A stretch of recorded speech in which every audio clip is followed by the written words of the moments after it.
How you doing, guys? No, it's been a while. My ex-wife was the biggest gossip in town. If you ever wanted to know the rundown on the neighborhood, you'd ask my wife. She was so off base more often than not, though. We were out late one night, and we were hungry, so we stopped at an all-night place. So as we're going to sit down, we saw a couple that we knew. They are married to other people. Well, I saw what I saw, gave him a quick nod, kept on going. My wife does one of these as she's walking by. And I'm like, keep walking, keep walking. She would not leave it alone. We finally sat down. I made a point to put her back to them so she wouldn't stare. Well, she did. She gave them one of these. You know those discreet stares that you're not supposed to be seeing, but they know it's coming? And I'm like, look down, look away. And she says to me, what are they doing here? I gave her the obvious answer. They're hungry. Yes, but what are they doing here together? They're both hungry. And just look down. Don't look, ignore it, mind your business. She had a problem with minding her business. She would comment on something without knowing the reasons of the backstory. Whether it was innocent or not, I don't know, and I never will know, and personally, I couldn't care. She talked about it through dinner. She talked about it all the way home. She's over her family's house the next day talking about it. Could never get it into her pea brain. What you see, leave alone. You don't have to talk about and stir the pot. Because she would mention things to people, to her family or friends, and they would inquire at me to confirm it. And I'm like, I don't know. See, I've had people say shit about me for years, and I got kind of used to it. There hasn't been anything that has not been said to me about me, and I just learned to ignore it. This was something I got used to at the Kingdom Hall. This was happening from the very beginning when I was a JW, especially after I was mocked. My last few years, it was horrible. I would go to the hall, sit in the back, and you could always see it. You know those discreet stares like my ex-wife did, where they're looking right at you, trying not to, and they're talking amongst each other, and you're like, okay, what are they saying now? If you want to know something, simply ask. This always happened there. After a while, I kind of got sidetracked, started ignoring the goings on at the hall. Started having health issues my last few years in. And I had some nagging ailments that I knew I had to take taken care of, but other things started kicking in. I just wasn't feeling right. My energy level was dropping. Now, when I started fading, I could never quite get the social life I did before I was a JW, so I started throwing myself into work. My last 3 jobs, that's all I did was work. My current employers took full advantage of that. Some of you know about that. I had for nearly a year been working pretty much around the clock, 7 days a week. For a while, I was okay with it, for maybe a month, but I was sheerly exhausted. After a while, you start seeing the 4 walls and work and the pillow when you go home. Get up and do it over again. I think it was about September or October of last year it really started getting to me. I settled into such a funk. I says, I got to break this boredom. One night, I was outside. I was getting ready to close up. It was dark, so it must have been October. An old friend of mine had pulled in. Hadn't seen her in a couple of years. Now, you have to know this girl. She never says hello. She simply picks up with a conversation almost like you were speaking 5 minutes ago. Well, we started talking. We talked for several hours. And it was nice to see her. It kind of cheered me up. And I was in much better spirits after that. She came back the next day, and the next day, and the next day. Then she started coming in multiple times a day, started spending an exorbitant amount of time at the store. Which was appreciated. See, her company actually got me through a lot of that, and I never really credited her for that. It didn't take long for the shit talking to start. starting with the two cocksuckers I work for. They started inquiring. And I'd be like, mind your business, guys, it has nothing to do with you. But they kept making comments, kept inquiring, and they finally said, why has he got to be here so much? I'm like, guys, you got me here around the clock. If I want to have company, I'm going to have company. Get over it. Wasn't too long before the townspeople started telling. See, we live in a small town, a very small town, with a small town mentality. When they see something, they got to talk about it. Guys, I got to put you on hold. I need to get more coffee. Thank you, guys. I'm back. But we live in this very small, pathetic town. What they see, they speculate. Now, this girl does not have the best reputation in town. Most of it is embellished or flat out made up. But she's got a background that would make most guys shudder. So when they started seeing her at the store, they started talking. Which was getting back to both of us at different times. It's even worse than there's people you know.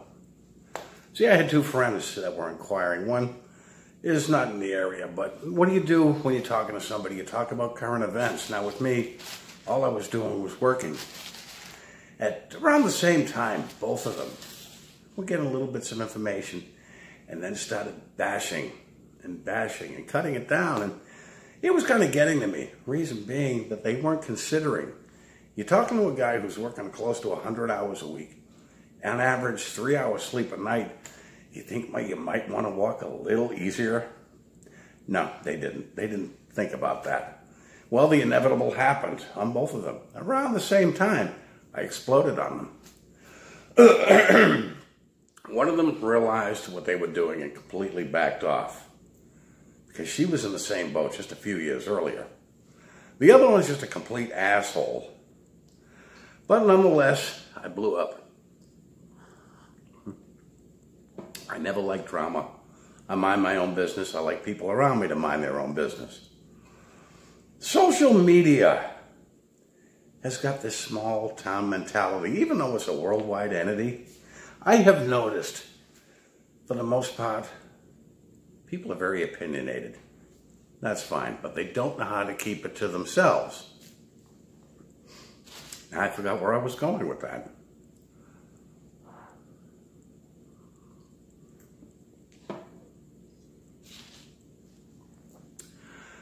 I don't take Facebook very seriously. I don't take social media that seriously. And it gets me that so many people out there can put out so much personal information, things they wouldn't tell their closest friend. And I'm like reading some of this stuff, and I'm like, has the potential of reaching worldwide everything, yet they put it out there. To me, Facebook is a joke.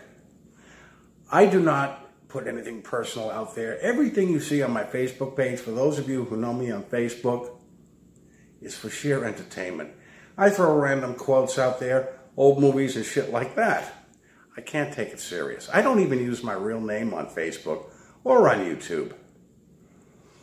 On occasion, and I don't expect everything I post to be universally popular. If you don't like it, keep scrolling. But every so often, you put something out there that somebody will entirely object to. Now, these are generally people that you never see. Now, for the vast majority of people I have on friends on Facebook, I don't even know who they are. But I'm guessing, for the most part, most of my Facebook friends are ex-JWs. And I'm guessing that they thought my Facebook page would be much like my YouTube channel, which is not the case. I rarely, if ever, mention anything about JWs on my Facebook page. We all know about those Facebook friends who only show up to disagree.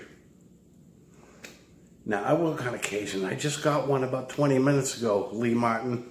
I had no problem bitch slapping you around. They only show up when they get offended by something. And the thing is, the one thing I do or post on my page, for some reason, sets people off. Breasts. Okay, deal with it. I'm a guy. I like breasts. But apparently I'm sexist now. I'm offensive and I've been attacked by a total of 4 women. None of who I even knew who they were, because they never comment on my page. That's the reality of it. On my Facebook page, you get the same people that comment on your posts. Then you get those people who pop in once in a while. Then you get the people you never hear from. That's why I slowed down accepting friend requests. That's most of them I don't hear from. I don't see their pages, and that's normal. We all have lives outside of Facebook, but they will pop up. Call me every name in the book. Now, there's reasons why I post what I do. There are reasons why I upload what I do. You don't know the backstory or the reasons why, so you really shouldn't comment on it. Nonetheless, they do.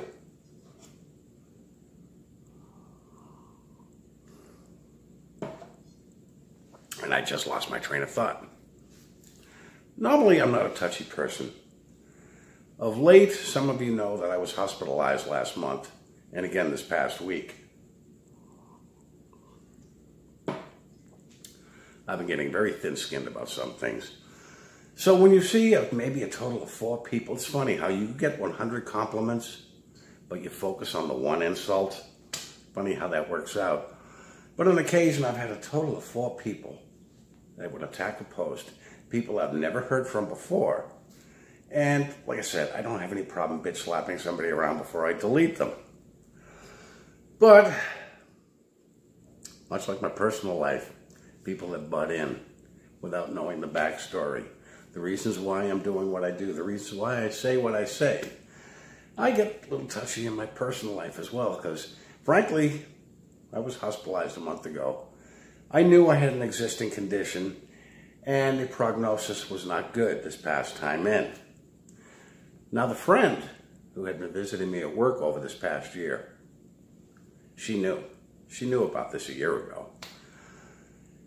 And she made a point to keep me in good spirits when my spirits were down at an all-time low. She made a point to keep me smiling. All she had to do was either pull into my driveway, pull into work, and put a big smile on my face. Because other than that, other than work, I didn't have a whole lot to look forward to. And I was not feeling well. The outlook wasn't looking too good. But she was always there. And I will never forget that. And I also won't forget how she was attacked for being there.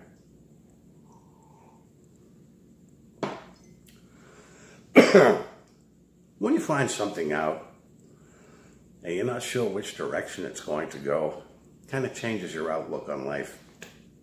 You not so much make long-term goals in the future or even short-term goals, but you kind of live every day at a time, and you kind of want to make the most out of every day that you live. I don't like drama. I don't like bullshit. I pretty much play on Facebook. That's all it is to me. Excuse me, guys. I just can't take it serious.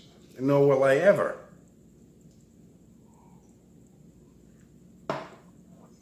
But I pretty much, even so, I like to smile. I like to laugh. And I like people around me to smile and laugh. And if you can't smile or laugh with me, just stay away from me. But there's something to think about. You can do a lot of damage by speculating. If you see something, you make comments about it without knowing the backstory. See, you can't believe anything you hear, first of all. You can only believe half of what you see, because you're only seeing one-dimensional. If you can do people a lot of damage by commenting, but this is so common, and I have seen this happen so many times over the years. This is why I'm very careful what I say. I tend not to watch what other people do, because I don't know what they're up to, and frankly, I don't care. But I have seen so many people get their lives destroyed by backtalk. This is one thing I could never get my ex-wife to understand. And she had a motor mouth, which is one of the reasons we're not together anymore. That's just something to keep in mind, guys. But I will be back. I know I was taking a break from YouTube for a few weeks. Wasn't feeling too well. And my mood was kind of down. It's a little bit better now. I was sorry to hear about the passing of Jerry Jones. For those of you who didn't hear about it, he was one of the first YouTubers I watched way back when I was still a JW. But I was very sorry to hear about that. If it wasn't for Kim, I wouldn't have known about it. Anyways, guys, you all have a good day. I'll be talking to you soon.